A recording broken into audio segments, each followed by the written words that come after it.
La contrahistoria. Un programa presentado y dirigido por Fernando Díaz Villanueva.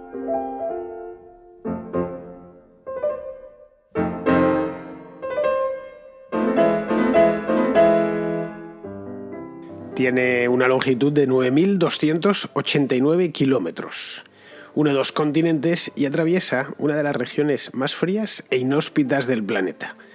Nace en Moscú, a no mucha distancia de las costas del mar Báltico, y va a morir a Vladivostok, a orillas del Océano Pacífico, justo en pleno mar del Japón, más o menos enfrente mismo de las islas del Japón, a solo 200 kilómetros de la frontera con Corea del Norte.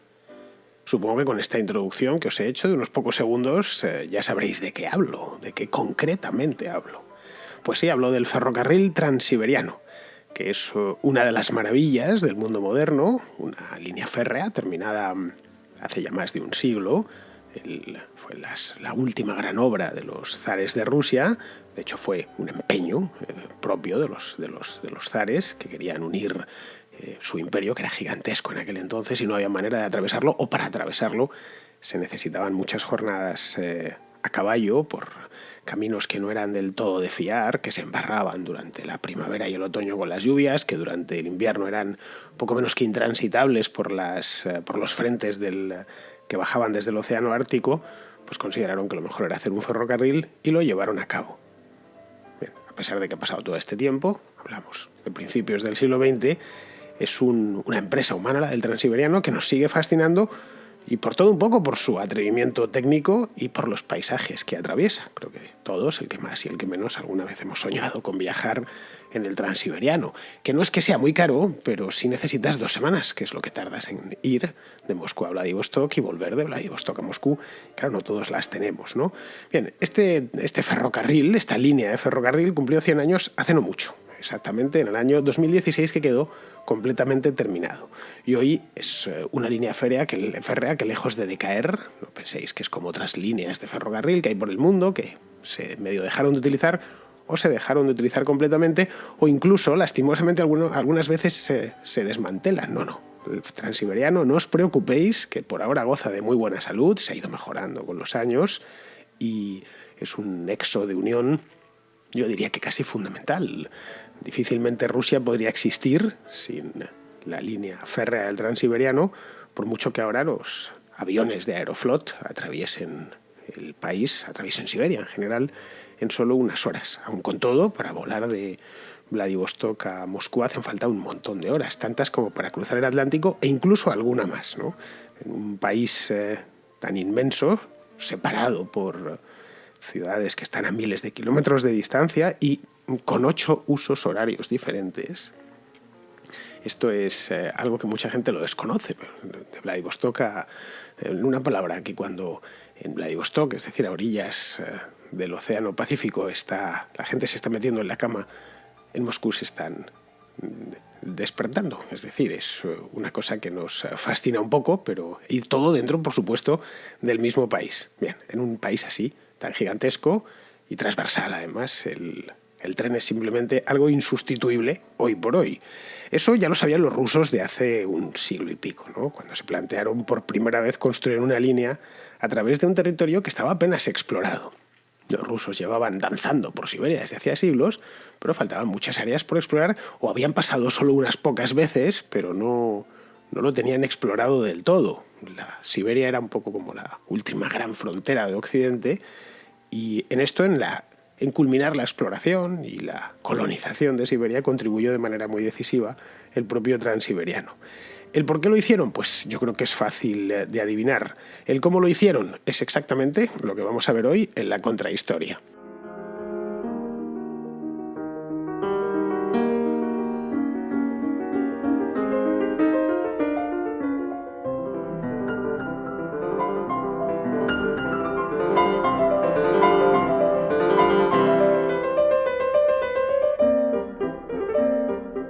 Los rusos se adentraron por primera vez en Siberia en el siglo XVI, tan pronto como en el siglo XVI. Era una región agreste, era conocida por los antiguos, sabían que al otro lado de los Urales existían grandes estepas, grandes bosques, pero era completamente inexplorada. y además estaba de hecho muy poquito poblada. Los europeos de la Edad Media intuían que algo había por ahí, pero no disponían ni los medios y seguramente tampoco de las ganas de adentrarse en un territorio tan lejano, que tenía inviernos tan largos y que además tenía pobladores como mínimo amenazantes. Los mongoles lo habían sido y mucho a lo largo de la Edad Media europea. Los mongoles la habían invadido a lo largo del siglo XIII y luego cuando el gran imperio mongol, uno de los más grandes que han existido a lo largo de la historia, cuando se fragmentó este imperio del Gran Khan, pues la herencia siberiana, el imperio del Gran Khan ocupaba buena parte de lo que es hoy, desde China hasta el Mar Negro prácticamente, pues la herencia siberiana, la parte que habían controlado los mongoles en Siberia, quedó en manos de la Horda de Oro, en cuyo extremo septentrional se estableció un janato gobernado por una minoría de origen turcómano. Janato era una forma de gobierno de los antiguos turcómanos. Básicamente también hubo, como os comentaba la semana pasada, la guerra de Crimea, el antiguo janato de Crimea, janato es un tipo de gobierno islámico y que se asocia siempre a zonas gobernadas por líderes o por caudillos turcómanos. Bien, los que vivían allí en Siberia no eran turcómanos, pero sí los invasores, que eran los que mantenían el poder. Fue el famoso janato de Sibir. ¿Sobre quién gobernaban ellos exactamente? Porque ellos a fin de cuentas habían llegado de fuera, habían sido invasores.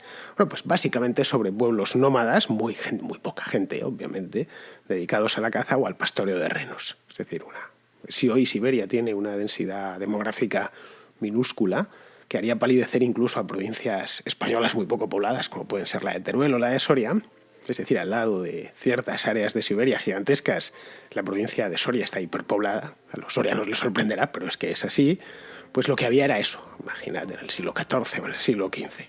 Siberia tiene y no es casual, Siberia tiene uno de los climas más extremos de todo el planeta Tierra. Lo que pasa es que como solemos ver esas imágenes de bosques de la taiga nevados, claro, lo vemos desde el calorcito de nuestra casa, entonces nos parece que es una especie de lugar paradisíaco, pero para nada, Son inviernos larguísimos y oscuros, a partir del paralelo 60, por ejemplo, que está buena parte de Siberia, por encima del paralelo 55-60, a partir de ahí, durante el invierno prácticamente no sale el sol o directamente no sale el sol. En las costas del Océano Ártico, en Siberia, anochece un buen día en el otoño y vuelve a amanecer de nuevo en la primavera. Esas ciudades rusas del extremo norte pasan 4 meses a la sombra. Luego es cierto que también pasan unos meses al sol, pero que no se pone en todo el día, como puede ser el mes de junio o el mes de julio, que yo diría que sí que es más desesperante eso de ver cómo no termina de anochecer nunca, ¿no? Eso por un lado. Y luego los veranos son muy cortos y hacen poco menos que imposible actividades humanas propias de la civilización como es la agricultura. La agricultura tiene unos ciclos, que en Europa pues se da bien, no digamos ya en latitudes más al sur, pero en un lugar tan al norte en el que el sol sale poco, calienta menos, pues cultivar, no voy a decir vino, o palmeras, pero trigo, centeno, cebada, pues se hace muy complicado. A cambio, pues tiene otras ventajas. Muy rica en animales salvajes, o siempre fue muy rica en animales salvajes con piel cotizada en los mercados occidentales y sobre todo en madera. La taiga, si algo tiene, son bosques. Cuando dicen que el Amazonas es el pulmón del planeta, tienen razón en parte. Otro de los grandes la Tierra tiene 2 grandes pulmones. Uno es la selva amazónica y el otro es la taiga siberiana, aunque solo sea por la cantidad de kilómetros cuadrados que ocupa. En cuanto llega la primavera, se retira la nieve, el planeta es como que respira de golpe. Todos esos árboles, esos miles de millones de árboles que hay en la taiga, automáticamente empiezan a echar oxígeno hacia la atmósfera. Bien, eso era una de las ventajas que tenía. Pero eso da para vivir a poca gente, las pieles y la madera. Las tribus nómadas de cazadores, de leñadores, si encontraban a alguien que se la compraba, por supuesto, pues no suelen ser muy numerosas.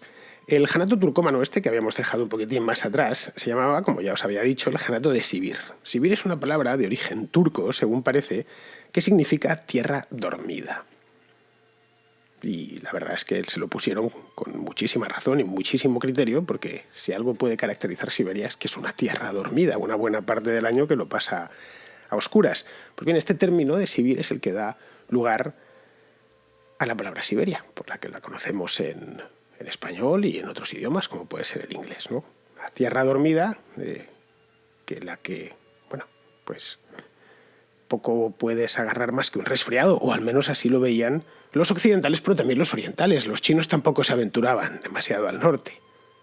Estaba en un lugar extensísimo, lleno de bosques, grandes ríos que se congelaban en invierno, y poco más. Y tribus nómadas no especialmente violentas, pero a las que poco se le podía sacar. Es decir, al principio solo se aventuraban más allá de los Urales los comerciantes de pieles y los cosacos, que trabajaban para los zares. Y los cosacos entraban desde el sur. Luego, ya a partir del año 1550, empezaron a llegar los colonos. Colonos rusos venidos del lado de la Rusia europea. Claro, en el momento en que había colonos, es decir, que no eran aventureros, que iban a comerciar y que después volvían, o estos cosacos, en el momento en que hay rusos súbditos del zar al otro lado de las montañas, empiezan a establecerse y a tratar de vivir de la tierra y pagar impuestos al zar, por supuesto, pues es necesario protegerles. Y para protegerles, esos asentamientos necesitaban un fuerte. Y así es como nacieron los primeros fuertes rusos en Siberia, a mediados del siglo XVI. El más importante de todos era el fuerte de Tobolsk. Así se llama. Se llama Tobolsk por una razón simple. Está a orillas del río Tobol. Está entre el río Tobol y el río Irtysh, que es otro de los grandes ríos de Siberia. El Irtysh va a desembocar al río Obi. Siberia, si la miramos en un mapa, tiene 3 grandes ríos. El primero es el Obi, luego el Lena y después el Yenisei. Bueno, pues el Irtysh era uno de los que iban, el Tobol, el Irtysh, iban hacia el Obi, y el Obi ya desemboca en el océano Ártico. Bien, junto a Tobolsk, uno de los primeros establecimientos rusos al otro lado de los Urales, el zar mandó levantar una fortaleza a la que no tanto el zar, pero sí los propios rusos dieron en llamar Sibir, la fortaleza de Sibir, que estaba al otro lado, en la tierra dormida. Probablemente se lo oyeron decir a alguien, y como habían estado los turcómanos por allí, pues se quedó con la palabra. Esto debió viajar hacia Occidente, porque en esa misma época el geógrafo flamenco, un geógrafo muy famoso y fundamental en la historia de la geografía, Gerardus Mercator, habréis oído hablar de él muchísimas veces porque su planisferio se sigue empleando, especialmente para la navegación, se encargó de consignarlo así en un mapa que entregó a la imprenta en el año 1595. Ya aparece esta fortaleza de Sibir. Es decir, ya estaban allí y los flamencos desde luego lo sabían, y si lo sabían los flamencos lo sabían también los ingleses, los franceses, los alemanes o los españoles. O sea, sabían que los rusos, a quienes no se tenían por muy civilizados en aquel entonces, en Occidente al menos, habían saltado los Urales y estaban al otro lado. Esto evidentemente es una expansión que continuó a lo largo del siglo XVII. La expansión rusa siguió de una manera muy lenta, pero sin pausa, como se deben hacer las cosas. No, con despacito y buena letra, ¿no? Así fueron los rusos avanzando por Siberia. Para entonces, ya para esa época, como os podéis imaginar, volvemos al Janato de Sibir, que habían sido de ellos. Pues terminó llegando a las manos con los rusos, con esos colonos, con esos cosacos, esos primeros rusos que llegaban allí, y se encargaron de borrarlo del mapa. Lo único que se quedaron de él fue el nombre. Y eso permitió a los rusos, entre otras cosas, poderse extender sin apenas resistencia, al menos resistencia humana, porque de la otra resistencia encontraron un montón. Es decir, que los rusos, el principal enemigo que se encontraron en su recorrido por Siberia, desde el principio hasta el fin, hasta hoy en día. Hoy andar por Siberia, los caminos de Siberia son intransitables en ciertas épocas del año para los vehículos todoterreno más sofisticados. Pues imaginaos en el siglo XVII. Pues este principal enemigo, este gran enemigo que se encontraron los rusos en este lugar del mundo tan despiadado, era la naturaleza, compuesta por bosques impenetrables, lagos helados, inviernos que no terminaban nunca. Y si subían más al norte, lo que se encontraban directamente era la tundra, que es donde termina la línea de árboles y empieza ya, podemos decirlo sin miedo, el Polo Norte. Ahí no es que no se pueda cultivar nada, es que no se puede ni plantar un árbol. Y la tierra está helada, existe una cosa llamada permafrost, y no se puede apenas edificar. Es como si fuera un cubito de hielo, pero eso es la tundra. Vamos, allá es donde están los osos polares y esos animales que salen en los documentales de National Geographic. Bien, siguieron avanzando, no tan al norte, pero siguieron avanzando, Y en 1640 llegaron por fin, como veis, fue un avance lento pero decidido, llegaron por fin a la costa del Océano Pacífico. Y bueno, pues ya está, ya hemos terminado, ya hemos conquistado Siberia. Pero no, una cosa es llegar y otra bien distinta, dominar lo que ha sido poco a poco descubriendo y a los que ha sido poco a poco subyugando. Bien, eso les costó otro siglo y medio.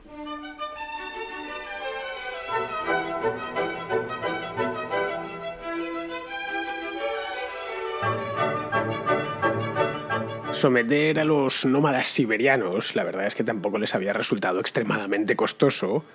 Pues nómadas siberianos como por ejemplo pueblos como los yakutos, que todavía hoy siguen existiendo, básicamente porque eran pocos y no pusieron demasiada resistencia. Los rusos tenían, por supuesto, una tecnología superior a la de los yakutos o la de cualquier nómada que se encontrasen en aquellos bosques, y además contaban, como los españoles en las Indias, con la biología de su lado. Fue otra conquista biológica, como casi todas las de la Edad Moderna. Era allá donde se establecía una comunidad de rusos, los indígenas locales, los que fuesen, empezaban misteriosamente a morir de viruela. Los rusos no tardaron, como los españoles en América, en darse cuenta de no conocían la microbiología, pero sí sabían concatenar hechos. Donde llegamos nosotros, de pronto estos se nos empiezan a poner enfermos. Y eso era un aliado, como el de Hernán Cortés o Francisco Pizarro, con el que los rusos no contaban, pero les había venido estupendamente. Que si alguno quería o tenía la idea de mostrar resistencia, pues no la fuese a mostrar, entre otras cosas porque se moría o enfermaba, ¿no? Esto les permitió, entre otras cosas, pues, avanzar muy rápidamente y plantarse en las mismas costas del Océano Pacífico tan pronto como en el año 1640. Es decir, los rusos vieron que casi que aquella tierra estaba ahí para ellos, que no les costaba demasiado, que, bueno, más allá de las peleas con la propia naturaleza, y que los pueblos del lugar o ofrecían poca resistencia o cuando la ofrecían no eran tampoco un enemigo digno de ser tenido en cuenta. De ahí que consideraron desde el primer momento que esa tierra pertenecía a Rusia. Fueron, como los españoles hicieron en América, por cierto, fueron repicando su tierra natal en todas las zonas conquistadas, extendiendo la madre patria, en una palabra. Es decir, fundaban ciudades y en la misma ciudad levantaban una catedral y un palacio de gobierno, igualito como las ciudades que había al otro lado de los Urales. Así nacieron lugares que hoy son importantes, ciudades como Krasnoyarsk, que está a orillas del río Yenisei, que es un río gigantesco. Buscad en Google y os maravillaréis de la anchura de aquel río, parece un mar. Pues bien, Krasnoyarsk hoy tiene más de 1 millón de habitantes, o la misma ciudad de Omsk, que es todavía más grande que Krasnoyarsk, y que nació como un fuerte cosaco allá por el año 1716. Esto ya es en tiempos, nos hemos metido en el siglo XVIII, ya en tiempos de Pedro el Grande. Bien, para principios del siglo XIX, Siberia podíamos decir que estaba conquistada en su práctica totalidad. Era ya, a los efectos, se podía decir que era parte de Rusia. Y florecían los asentamientos rusos. Los rusos del lado europeo sabían que siempre tenían la posibilidad de mudarse a las nuevas tierras y probar suerte allí. Pero claro, es que era muy grande aquello. Más grande de lo que un ruso de una aldea cercana a Moscú o a San Petersburgo se podía imaginar.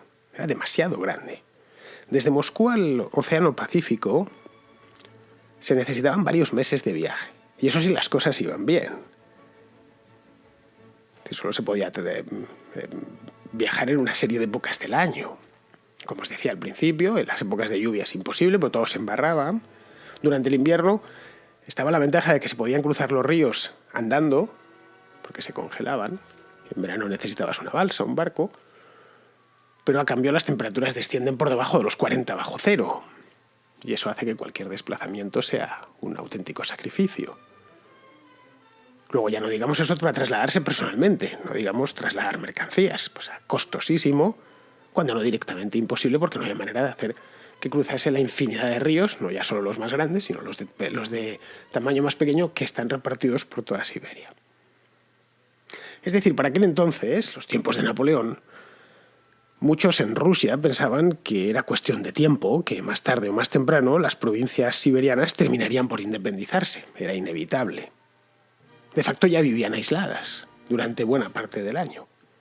Y en el momento en que una de ellas, una minoría de rusos asentados en el mismo Krasnoyarsk, decidiese ponerse por su cuenta, iba a ser muy difícil impedirlo. Además, de nada servía tener un imperio tan gigantesco si no se podía explotar convenientemente.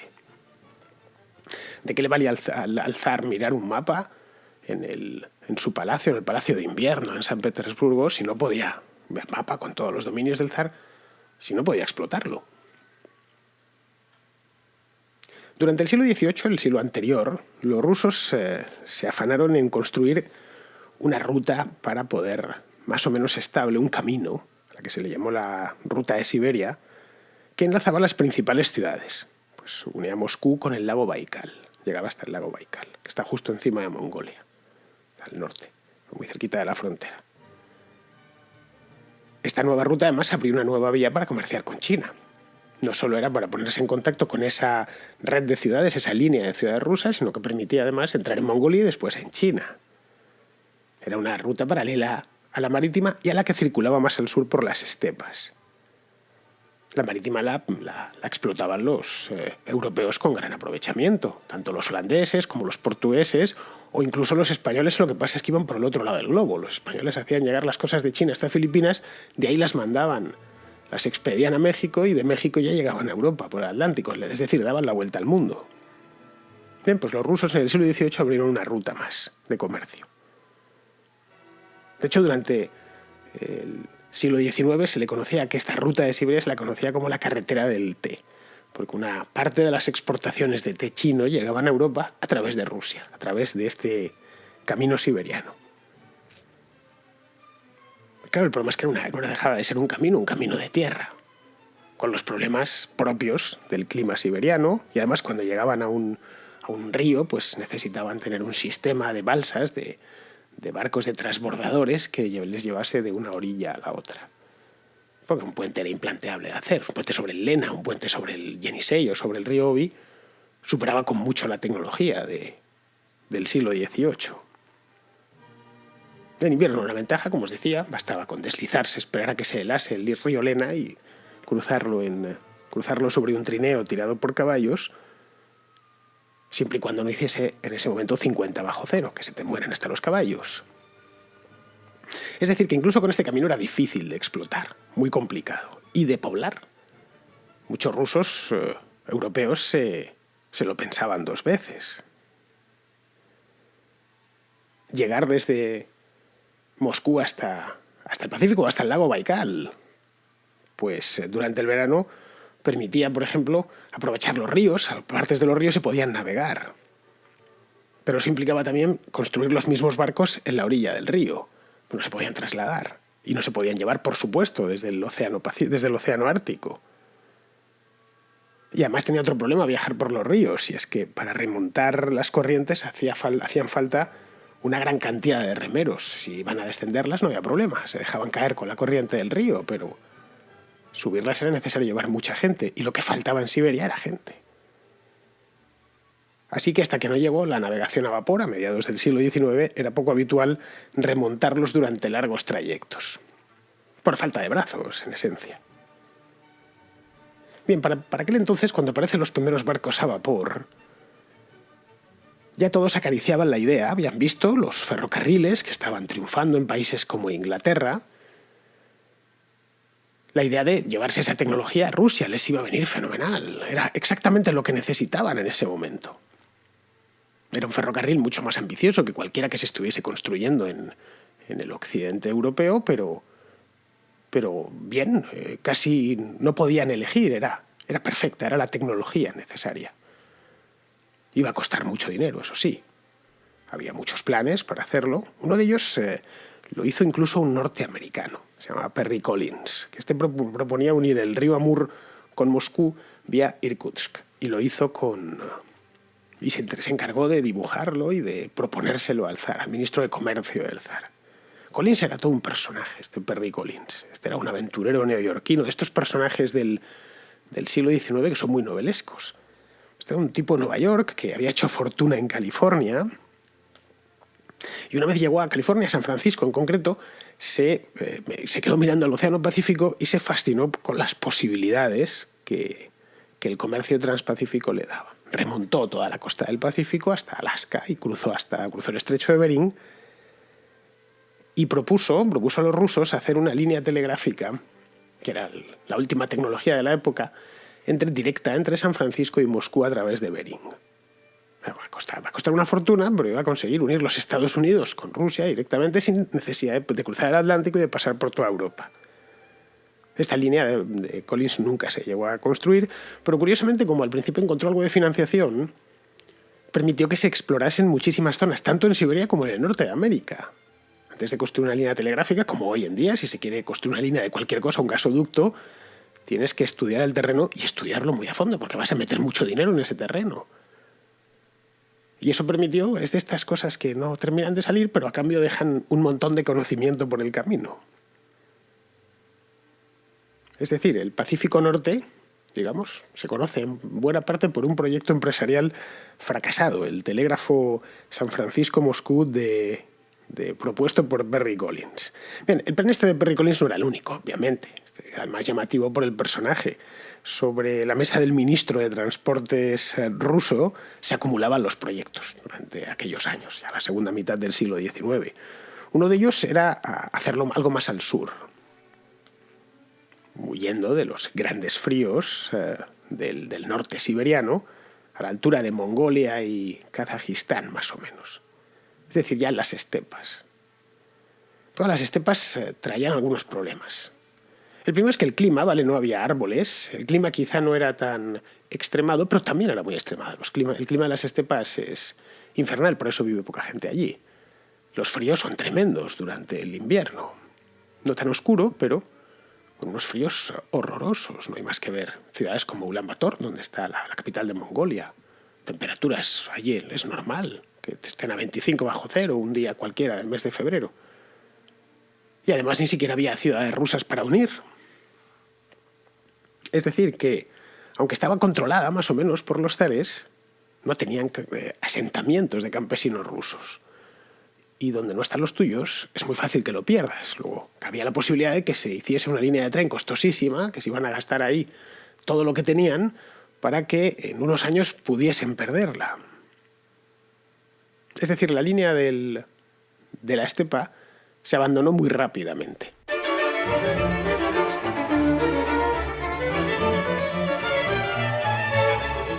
Al final se escogió la línea del norte. No de más al norte, había una incluso todavía más al norte.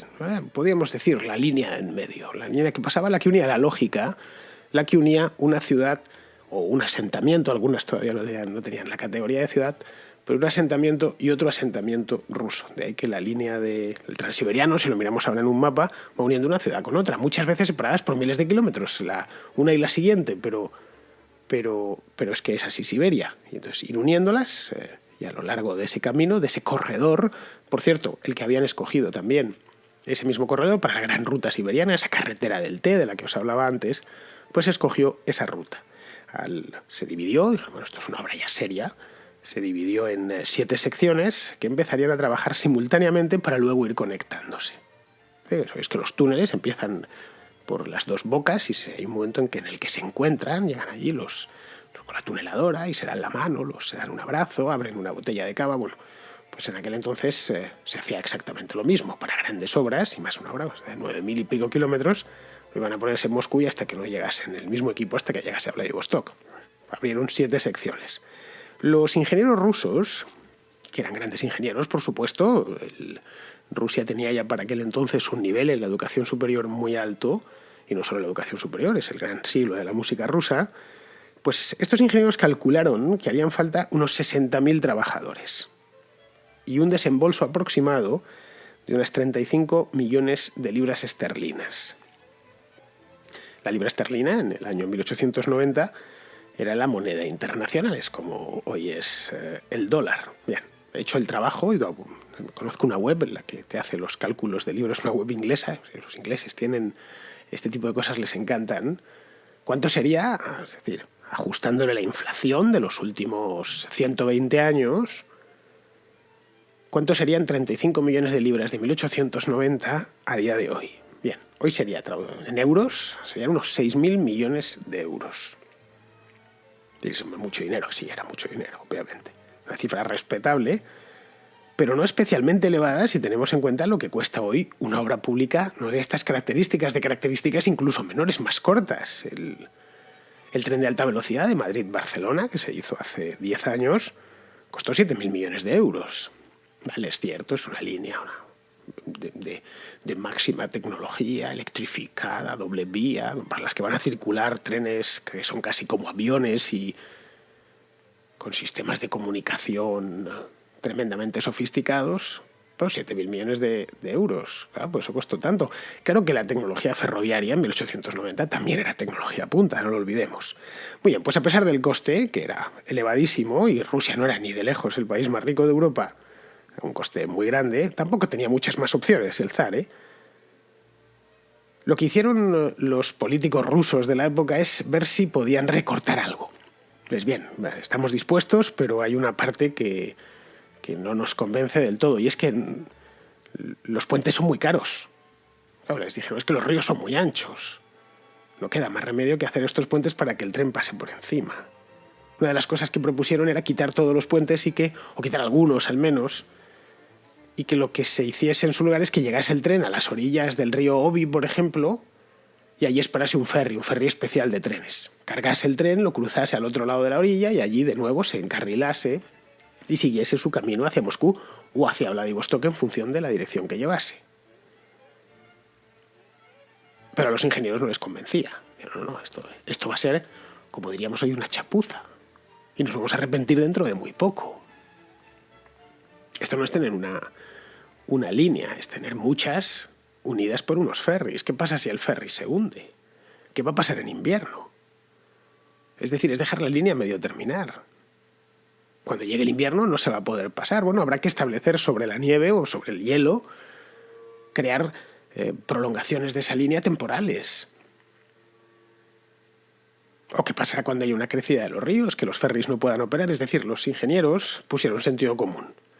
Y al final el gobierno aceptó. Bueno, pues construiremos todos los puentes y se hizo una línea continua, que es la que hoy sigue existiendo.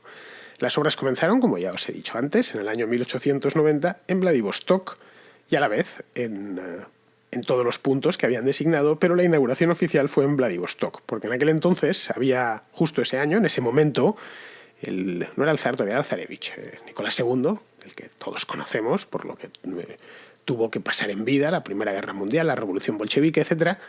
Pues en aquel entonces todavía era el hijo del emperador, y este fue el encargado de hacer los honores. Él acababa de hacer una visita oficial a Japón, y de vuelta de Japón, os dije que Vladivostok está enfrente del Japón, pues inauguró las obras del Transiberiano.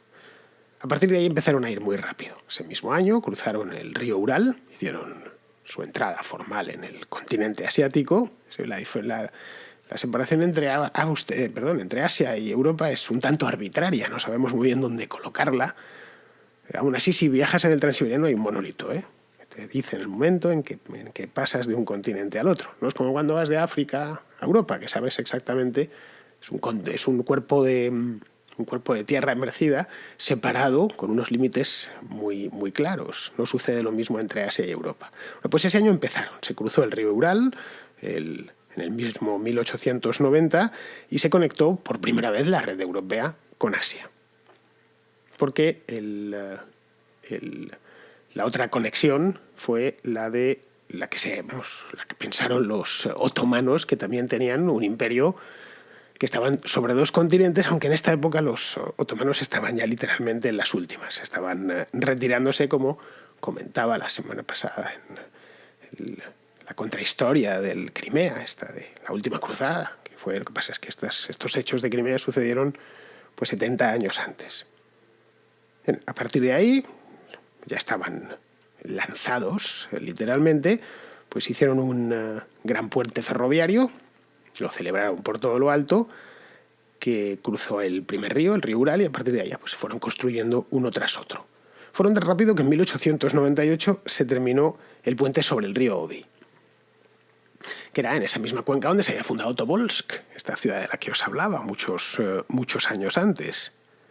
Y esto posibilitó el puente sobre el río Obi, río gigantesco, posibilitó que naciese una pequeña aldea. Esta pequeña aldea la llamaron Novonikolayev, algo así como el nuevo Nicolás o la nueva ciudad de Nicolás. Y con el tiempo, como a Nicolás terminaron literalmente apiolándolo, cambiaría el nombre y actualmente se llama Novosibirsk. Que este nombre seguro que os suena. Y os tiene que sonar porque es la tercera ciudad de Rusia después de Moscú y de San Petersburgo. Pues bien, Novosibirsk, que está en medio de Siberia. En 1897 Vladivostok ya quedó en el otro lado, quedó unido a Khabarovsk. Y un año más tarde quedó unido a Irkutsk. Es decir, avanzaban, como podéis ver, si tenéis el mapa delante, con mucha prisa. Irkutsk está en las cercanías del lago Baikal. Para el lago Baikal no podían hacer un puente, porque es un señor lago, un lago muy grande, y porque además es muy profundo. Es el lago más profundo del mundo, tiene 1.600 metros de profundidad, es prácticamente es como un mar, hay mares que no son tan profundos. Así que ahí lo que escogieron fue la solución temporal del ferry, hasta que se terminase la línea de contorno del lago, y esta línea de contorno se acabó en el año 1904.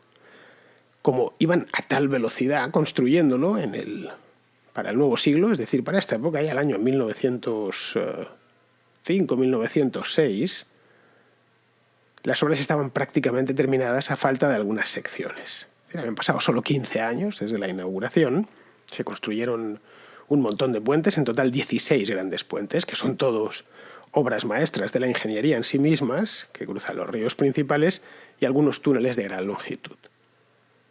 Y además al tiempo iban construyendo las estaciones. Un tren no sirve de nada si no le pones una estación antes. Construyeron un total de 87 estaciones entre las dos estaciones de término, que era la de Moscú y la de Vladivostok. La de Vladivostok es preciosa, no tenéis más que buscar Estación Transiberiana Vladivostok y veréis qué cosa más bonita de estación. Y luego había estaciones más pequeñitas, algunas eran poco más que una casita. En 87. Si vemos, para una línea de más de 9.000 kilómetros, son muy pocas. Es decir, Siberia estaba francamente despoblada, como lo sigue estando, por lo demás. Y en estas les comenzó la Primera Guerra Mundial, y aún les faltaban algunos retoques, pero eso no les impidió terminarla del todo. Se quedó formalmente inaugurado en el año 1916, como os decía al principio, que fue solo unos meses antes de la Revolución de Febrero, de la que, por cierto, tenéis contrahistoria. Si la queréis escuchar, el invierno. Desde entonces se ha utilizado con gran intensidad, hace un siglo. Hoy, de hecho, hay dos líneas de transiberianas que circulan más o menos en paralelo y que se cruzan en Ekaterimburgo, en el oeste, y en Krasnoyarsk, en el este.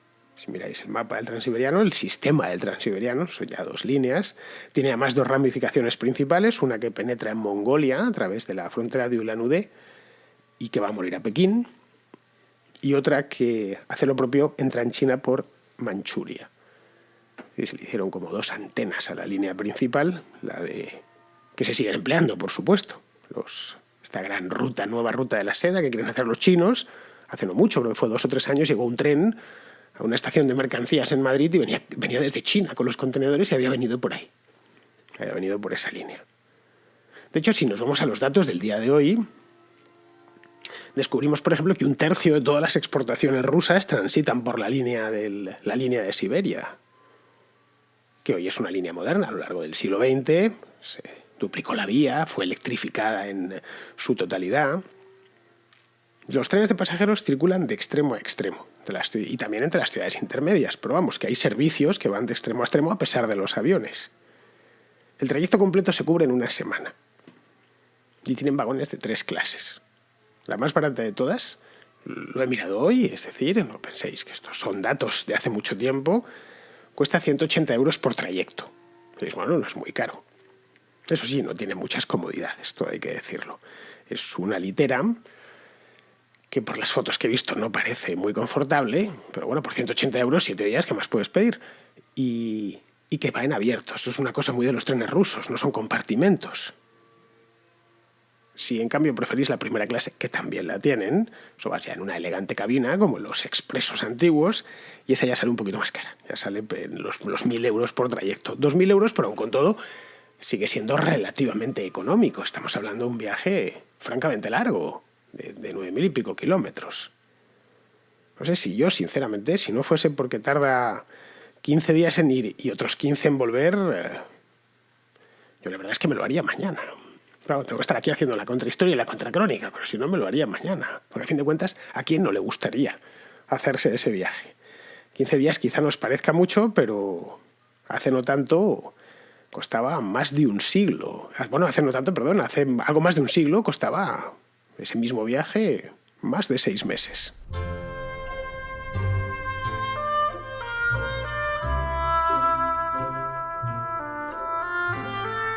Pues vamos a pasar ya directamente al consultorio histórico de la contrahistoria y empezamos con Fran, que es un oyente de Madrid, que tiene una pregunta que se le ha ocurrido, según escuchaba la contrahistoria de hace ya unos meses sobre El Dorado, pues se le ha ocurrido exactamente esto. Me gustaría saber qué hay de cierto y qué hay de falso en la leyenda negra española.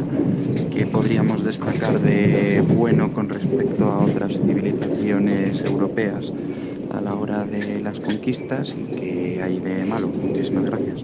Y enhorabuena por el libro de la historia criminal del comunismo, que lo estoy leyendo ahora mismo y me está resultando una lectura verdaderamente agradable y esclarecedora. Pues mira, Fran, me encantaría responderte a esta pregunta, pero es que esto da para una o varias contrahistorias, es decir, que excede con mucho el tiempo del que dispongo aquí, porque es un tema amplísimo y muy difícil, además, de resumir en 2 o 3 minutos, que es lo que puedo dedicar, en el mejor de los casos, a responder preguntas, porque se me echa encima y además hay otros esperando, ¿no? Mira, te hago una recomendación. Tienes un buen libro, muy reciente, que no sé si habrás leído o si conocerás, si no ya te lo digo yo. Es un libro publicado el año pasado por una historiadora española, de Málaga en concreto, que se llama María Elvira Roca. El libro se titula Imperiofobia y leyenda negra. Es un libro magnífico. Yo lo leí el año pasado con gran delectación. Es de estos libros que además lees subrayando y tomando notas, como antiguamente.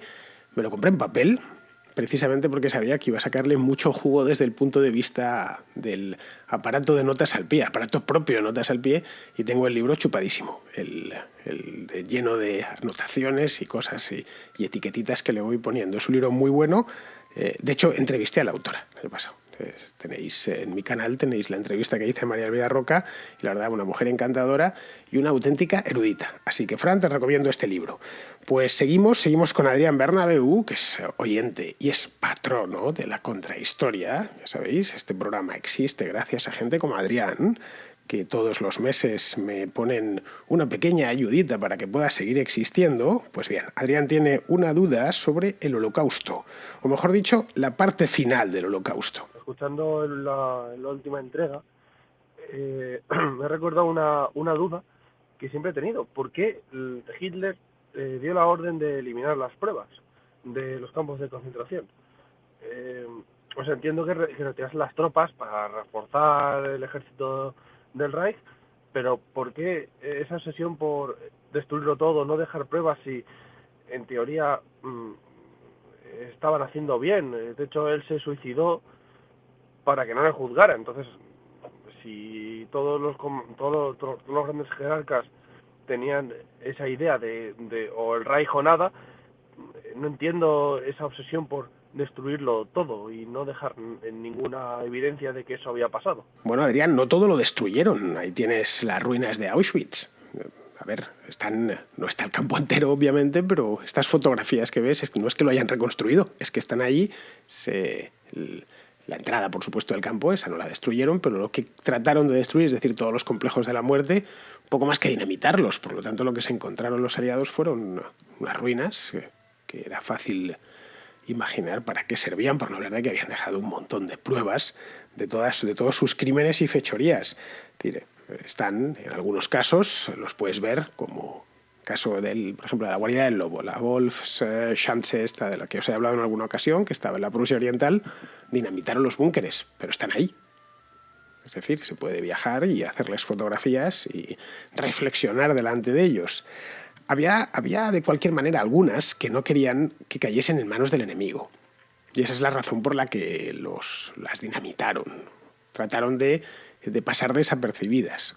Otras, vamos a ver, esto es una fortaleza o esto es un activo de guerra estratégico y no queremos que si el enemigo pasa por aquí, esto se hace normalmente. Si yo he capturado un puerto, el enemigo me lo quita, bueno, pues antes de que entre le destruyo el puerto para que no pueda desembarcar aquí. Es lo que hicieron, por ejemplo, en el puerto de Cherburgo, el desembarco de Normandía, para que los aliados no pudiesen ir a Cherburgo y desembarcar a miles de soldados al día allí. Es decir, esos son objetivos estratégicos y lo hacen siempre todas las partes contendientes en la guerra. No voy a darte encima una ventaja. Eso en el caso de ciertas instalaciones bélicas. Otras, en cambio, lo hicieron porque sabían que gasear a la gente no está bien. Es un crimen. Y sabían que eso como cayese en manos, atasen cabos y viesen lo que habían estado haciendo durante un montón de tiempo, pues iban a tener problemas. Porque aquí, en el Tercer Reich, se suicidó Hitler, pero el resto no, ¿eh? A excepción hecha de Goebbels, que se suicida en el búnker.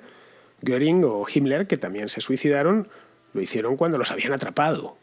Pero si a Göring no le atrapan, él hubiera estado encantado viviendo en el anonimato. Lo mismo Himmler. Es decir, los oficiales de graduación más o menos alta querían tapar sus crímenes porque esperaban seguir viviendo. Pero una cosa es que ellos dijesen que lo suyo era bueno y otra cosa distinta es que supiesen que el resto del mundo consideraba aquello una aberración. Eran plenamente conscientes de que la solución final era una aberración. La conferencia de Wannsee, por ejemplo, la que decreta la solución final en el año 42, fue una conferencia secreta, no se publicó en los periódicos. Se ha reunido y Reinhard Heydrich y ha decidido que hay que eliminar a todos los judíos de Europa. No, eso no salió en ningún lado. Y sus protocolos eran secretos. Es decir, que los nazis, en su cinismo criminal, creían que eran una especie de cirujanos de hierro, que les tocaba hacer el trabajo desagradable, pero que sus contemporáneos, en una palabra, no lo entenderían y de ahí que tenían que hacerlo medio a escondidas o directamente a escondidas, pero que la posteridad se lo agradecería. Un poco la idea, la psicología era esa. De ahí que cuando vieron que la posteridad no les iba a agradecer nada, sino que además habían perdido la guerra, pues trataron de tapar todas las pruebas y deprisa y corriendo. Bueno, al final, pues sobre todo a raíz del último año, se les desmadró, el último invierno. Lo que va del 44 al 45, el Tercer Reich cae de golpe. El Reich, curiosamente, el programa de hace un par de semanas que fue sobre la operación Bagration, en esa operación ya marca, sobre todo en el frente del este, que es donde estaba toda la fábrica de muerte del Tercer Reich, pues ya en aquel entonces, en el verano del 44, la guerra estaba más que perdida y todos, yo creo que menos Hitler, lo sabían. Pero ellos no querían meterse un tiro en la sien. Querían seguir viviendo y a lo suyo. Muy bien, pues con esto creo que más o menos Adrián te ha quedado respondida la pregunta. Y respecto a todos los demás, pues nada, muchas gracias por estar aquí en la Contrahistoria hoy. Y os espero que volváis porque habrá una siguiente Contrahistoria. Solo faltaba. Mientras vosotros estéis allí, yo seguiré aquí a este lado del micrófono. Muy bien, pues queridos amigos, hasta la próxima Contrahistoria.